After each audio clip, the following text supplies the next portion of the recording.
현지 시각 25일 새벽 4시 45분쯤 이스라엘이 레바논의 무장정파 헤즈볼라에 대한 선제 공격을 강행했습니다. 헤즈볼라가 자신들 고위급 지휘자를 암살한 이스라엘의 보복 공격을 하기 불과 15분 전의 일입니다. 이스라엘은 전투기 100여 대를 동원해서 헤즈볼라의 로켓, 미사일 발사대 1000곳 등을 선제 타격했고 헤즈볼라는 이스라엘을 향해 로켓과 드론 등 약 320발을 발사했습니다. 양측은 서로 자신들이 승리했다고 주장했습니다. 이스라엘은 인명피해가 1명 사망, 2명 부상뿐이라며 헤즈볼라의 공격을 성공적으로 막아냈다고 했고 헤즈볼라는 5명의 사상자가 발생했지만 텔아비브 인근 군사정보기지를 파괴하는 등 1단계 보복에 성공했다고 밝혔습니다. אנחנו מכים בחיזבאללה במהלומות מחץ מפתיעות. לפני 3 שבועות אנחנו חיסלנו את הרמטכ"ל שלו, היום סיכלנו את תוכנית התקיפה שלו. وإذا لم تكن النتيجة في نظرنا كافية فسنحتفظ حاليا لأنفسنا بحق حتى وقت آخر.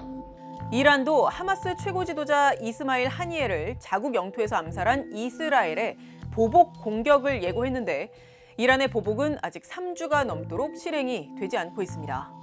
حمایت ما از مقاومت و همه گروه‌هایی که در محور مقاومت قرار می‌گیرند همه کشورهایی که در حوزه مقاومت قرار می‌گیرند یک اصل تغییر ناپذیر هست و ما به این سیاست اصولی خودمون ادامه خواهیم داد قطعاً. 이란이 전면전을 감수하고 대규모 공세에 나설지 등을 두고 여러 관측이 나오고 있는데 향후 중동 정세에 영향을 줄 핵심 변수는 어떤 것들이 있을까요? 우선 첫째로 이스라엘과 하마스의 휴전 협상을 꼽을 수 있습니다.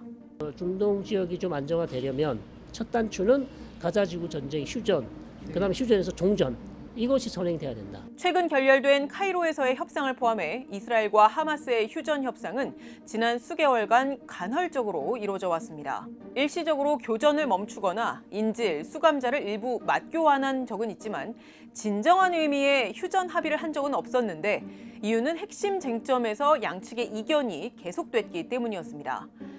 초기 협상만 해도 주로 이스라엘 인질과 팔레스타인 수감자를 서로 어느 정도의 비율로 맞교환할 것인가, 또 이스라엘이 팔레스타인 수감자들 가운데 누구를 선별적으로 석방시킬 것인가, 즉 인질 교환의 비율과 세부 사항이 핵심 쟁점이었는데 이 쟁점도 조금씩 달라지고 있습니다. 지금은 가자지구와 이집트 사이에 필라델피 회랑이라는 곳, 그러니까 여러 물자뿐만 아니라 하마스의 무기도 들여오는 이 통로에 휴전 이후에도 이스라엘 군을 계속 주둔시킬 것이냐, 그리고 주둔시킨다면 어느 정도의 규모로 할 것이냐, 그리고 가자 주민들이 북부로 이동할 때 하마스 무장대원이 섞일 가능성을 차단하기 위해서라도 넷자림 회랑이라는 곳에서 이스라엘 군이 검문을 할 것이냐 등 이렇게 약 1달 전까지만 해도 거론된 적이 없었던 새로운 내용들이 쟁점이 되고 있습니다. 이스라엘 입장에서는 만약에 라파 국경지대 필라델피아에서 자기들이 지금 다 나가버리면 결국은 제2, 제3의 10월 7일 사태가 일어난다. 그러니까 이거는 우리가 못 놓겠다. 이 싸움이 돼버려서 아젠다, 그러니까 이제 협상의 쟁점 자체가 굉장히 이제 전술적인 쪽으로 와버렸죠. 하마스를 멀쩡한 나의 협상 대상자로 여기기에는 이 휴전안이 이스라엘에게 너무 불리한 것 같으니 갖고 나온 게 필라델피 코리도, 이런 데에서는 우리가 적어도 컨트롤을 할 수 있도록 남아 있도록 해달라라고 하면서 이제 새로운 주장을 하고 있더라고요. 최근 휴전 협상에는 당사자인 이스라엘, 하마스는 물론이고 미국, 그리고 카타르, 이집트도 적극 중재에 나서는 상황인데 각국이 가진 협상의 목표와 또 끌고 가려는 방향이 미묘하게 다를 수밖에 없기 때문에 서로 입장 차를 잘 조율해서 이스라엘과 하마스 양측도 호응을 하는 안을 만들어낼지도 관건입니다. 이집트 같은 경우에는 국경의 안정화가 가장 중요한 이슈가 돼 있는 거죠. 카타르 같은 경우에는 하마스 또는 탈레반 같은 이런 무장 투쟁 집단을 자기들이 보호함으로써 외교적인 하나의 그 입지를 구축할 수 있는 거기 때문에 계속해서 어떤 목소리를 내려고 할 거예요. 미국은 말할 것도 없고요. 그러다 보니까 이제 협상 중재를 맡은 나라들 간에도 미묘한 입장 차이가 분명히 있을 거고. 둘째, 미국 대통령 선거도 핵심 변수입니다. 네타냐후 총리는 바이든 대통령이 중도 하차하기 직전, 그러니까 트럼프 전 대통령의 재선 가능성이 더 높게 관측이 되던 상황에서는 공세적으로 상황을 이끌어갔습니다.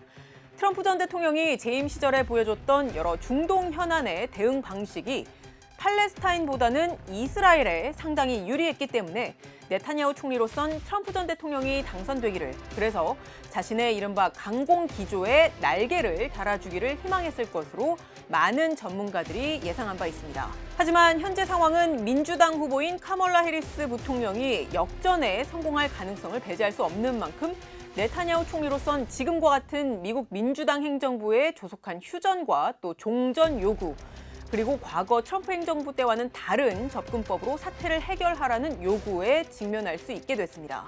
트럼프 대통령의 당선을 바라고 있는, 아마 그럴 거라고 예측되는 네타냐후 입장에서는 선거 국면이 그렇게 흘러가주기를 바라겠죠. 굉장히 협상 조건을 높게 가져가면서 자기들의 입지를 강화시키려고 했을 텐데, 만에 하나 이렇게 가다가 해리스가 당선이 된다고 했을 때는 그 다음에는 더 어려워지는 상황이라 그 상황 관리를 어떻게 할지, 그 위험 회피를 어떻게 할지가 앞으로 관건일 것 같아요. 셋째, 소위 저항의 축으로 불리는 이란과 친이란 무장 세력들의 향후 대응 수위도 관건입니다. 저희에게 자문해준 전문가들은 이란이 3주 전 공언을 했던 이스라엘에 대한 보복에 나서더라도 전면전 확전은 피하려 할 가능성을 높게 봤는데, 그 근거로는 이란의 악화한 경제 사정과 또 녹록치 않은 정치 상황, 그리고 이스라엘과 미국 등의 수위 높은 보복을 감당해낼 여력이 없다는 점 등을 꼽았습니다. 일단 미국의 전략 자산이 너무나 많이 전개돼 있고 이스라엘을 계속 건드렸다가 대로주고 말로 받을 수 있습니다. 이란이 가장 소중히 하는 핵시설을 때릴 수도 있다. 마수드 페즈시키안 대통령이 의외로 당선됐던 것도 결국은 유권자들이 차라리 빨리 협상해서 제재 국면을 탈피하자고 하는 메시지가 반영된 거였죠. 그러면 최고 지도자 입장에서 지금 상황에서 전면전 수준의 시오니스트 멸절을 계획하고 이걸 끌고 가기에는 부담이 커요. 그러니까 이란이 가장 무서워하는 것이 미국이 개입을 하는 것이기 때문에 저는 공세 수위를 지난 4월보다 높일 수는 없다라고 생각해요. 그럼에도 불구하고 이란이 이런 전망을 깨고 대대적인 공세에 나설지 또 현재로선 가능성이 낮아 보이긴 하지만 이스라엘 내부의 정치 변동 가능성 등 여러 변수들을 감안해서 상황을 면밀하게 지켜볼 필요가 있어 보입니다. 지금까지 뒷백이었습니다.